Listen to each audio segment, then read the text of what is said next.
This is Andi Purewal for Boxing News. I'm joined by Barry Jones here in the immediate aftermath of Leigh Wood's victory against Mauricio Lara. Barry, you get your predictions wrong, as you've just said to me. Every single one wrong. I had Conlon on points, which obviously didn't happen. I had Okolie by stoppage, which obviously never happened. And I'm glad at this one, certainly, that I had Lara by stoppage as well. I thought it was going to be the similar fight. I thought Wood was going to box great, which he did. But I thought at some point Lara was going to catch him up, and Lara looked nowhere near in the races. Let's be honest. I thought Lara was poor. I have to say that. I thought he was very lethargic. Didn't really put, but also the discipline from Leigh Wood tonight was immense. And that people think that's like maybe not as hard as it seems, but to keep that mental focus is so physically draining. Especially when you've got a big puncher like Lara. I thought he was fantastic. Great performance. Was you surprised by how comfortable at times it looked for Leigh Wood in there? Yeah, massively. I think Lara was really bad. But was that Leigh Wood making him bad? I think that the jab was really good from Leigh Wood, and also double stepping back with the feet. When Lara tried to jump in, he was double stepping back really quick, and that just took all the zest out of any work that Lara wanted to do. Any sort of forward momentum he had was taken away from him, and I think so Wood made him look bad. You have to say that. We obviously look towards the future and what could be next, and Leigh mentioned he thinks he's got 2 fights left here, a unification of a city ground. What would you rather see from now? Obviously, lose Alberto Lopez, who won earlier maybe, or one of the other champions, or the city ground maybe Josh Warrington? You think, and stylistically, the Warrington fight's probably a better fight for him, and also, financially you think it'd be a better fight. And also, for any football fan, any boxer who's a football fan, fighting in your home ground is a bucket list.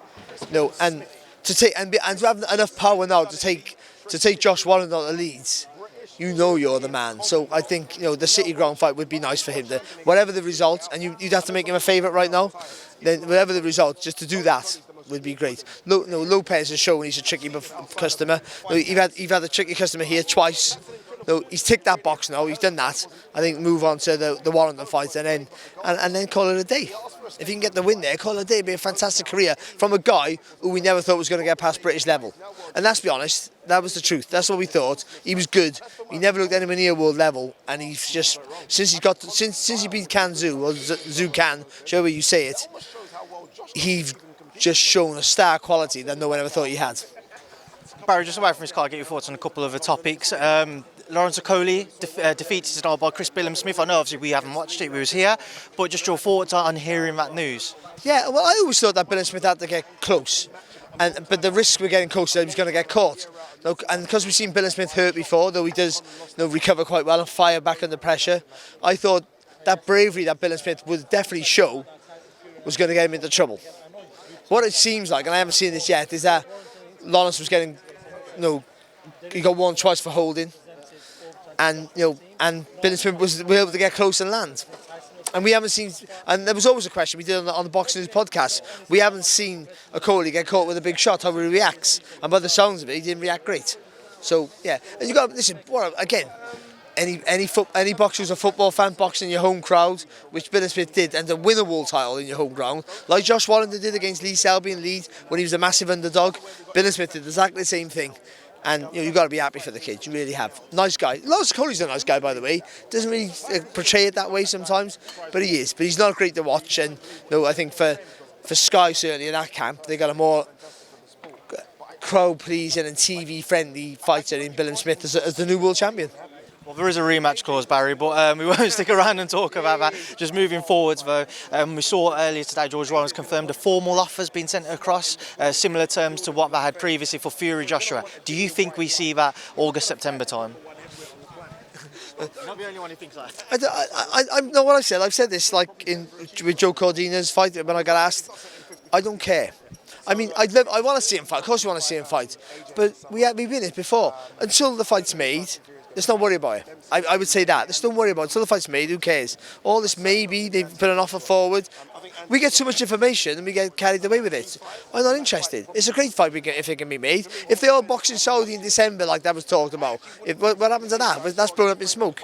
I heard this week Fury was boxing Jay Apatow, Dempsey McKean, Dempsey or whatever his name, and whoever else, Hulk Hogan maybe was it? I don't know, some other mad name. So yeah, if it's, I know you guys got to talk about it because that name gets views, but until the fight's signed, I'm not interested. And I'm a Fury fan, by the way. One fight we are interested in, though, and one we will see, which for many months had the reaction you gave at the beginning of that one, is Spence-Crawford.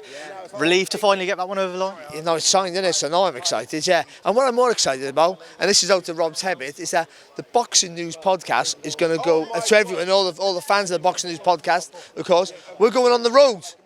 We're going to Vegas. We're coming to Vegas. The Boxing News podcast, we're going to have a week in Vegas doing podcasts twice a day about the build-up to the fight, the history of boxing in Vegas, Brits abroad, whatever we're going to do. We might even fly to LA first, do a road trip down from LA to Vegas, talking boxing in the car with Andi recording. We've only told about a quarter of the details there, Barry, so there's a lot for people to look forward to when he comes about. But listen, it's a pleasure to talk to you. Obviously, enjoy your night here in Manchester, and I'll see you again soon. Cheers, son.